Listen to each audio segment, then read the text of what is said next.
إن تصبك حسنة تسؤهم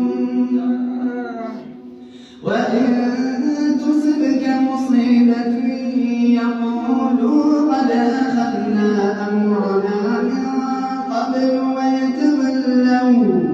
ويتولوا وهم فرحون قل لن يصيبنا إلا ما كتب الله لنا ومولانا وعلى الله فليتوكل المؤمنون.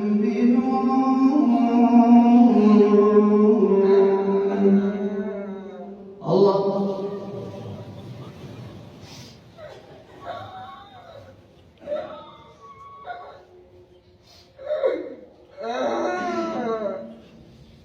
سمع الله لمن